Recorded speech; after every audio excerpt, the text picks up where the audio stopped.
ষষ্ঠ প্রকাশ হয়েছে 2016 ইংরেজি। এই কিতাবের মধ্যে একটা হেডলাইন এনেছে, যেই হেডলাইনটা আমার অন্তরে দাগ লেগে যায় শুনলে কথাটা। আপনারা দেখুন, নিজের চোখে দেখুন।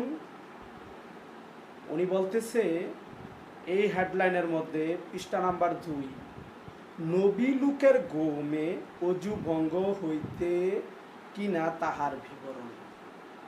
নবী লোক কথাটা আপনি একটু চিন্তা করেন তো, নবী লোক কত নিম্নমানের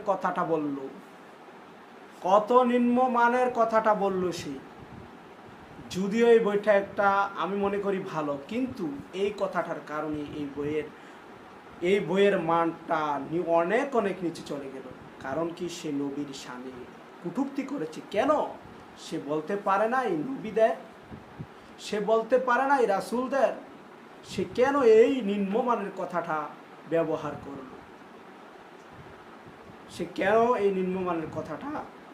করলো? আজকে তাদের জন্য, আমি দোষ দিচ্ছি না যে দরবার শরীফের পীর সাহেবকে আমি দোষ দিচ্ছি না, এই বইটা যিনি লিখেছে আমি তাকে দোষ দিচ্ছি। কেন আজকে সে কথাটা লিখতে পারলো?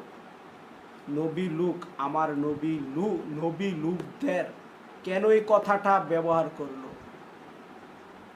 সকলেই কথাটা যদিও আপনাদের সাধারণ কথা মনে হয়, আলেম সমাজ, হক্কানি আলেম সমাজ, যে সুন্নি জনতা এটা মেনে নিতে পারবে না, পরিসীম কালও কখনো এটা মেনে নিতে পারবে না নবী লোক এই কথাটা।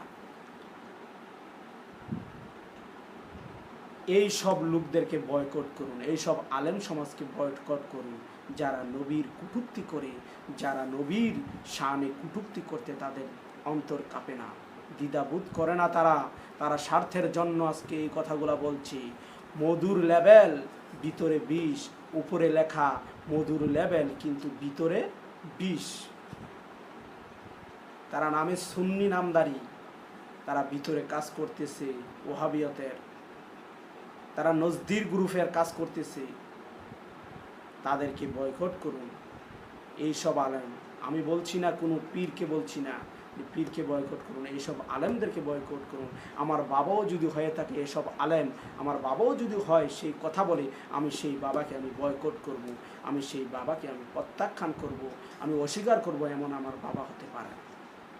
আপনার যদি এতই মহব্বত, আপনি কখনো মহব্বতের চোখে এই বিষয়টা দেখবেন না। আপনি দেখবেন সাধারণ মস্তিষ্কে, বিবেকের, যে নবীর লোক কথাটা কত বড় খারাপ। আপনি দেখেন, আমি আশেপাশের এই চামার মুচিকেও বলি, এই লোকে কাজটা করেছে, এই লোকে কাজটা করেছে, বলি না কথাটা? বলি। কিন্তু আমার নবীগণদের শানে নবীর লোক ব্যবহার করা হয়েছে। এই নবীর লোক বলাটা কত বড় সে অন্যায় করেছে আপনারা সকলেই জানেন। এই কথাটার দ্বারা কোরআনুল কারিমে স্পষ্ট আছে, রাসূল কারীম সাল্লাল্লাহু আলাইহি ওয়াসাল্লামের শানে এই ব্যাপারে বলেছে আল্লাহ তাআলা, যে তোমরা এই রহিম করিমকে যেভাবে ডাকো সেভাবে আমার নবীকে ডাকো না।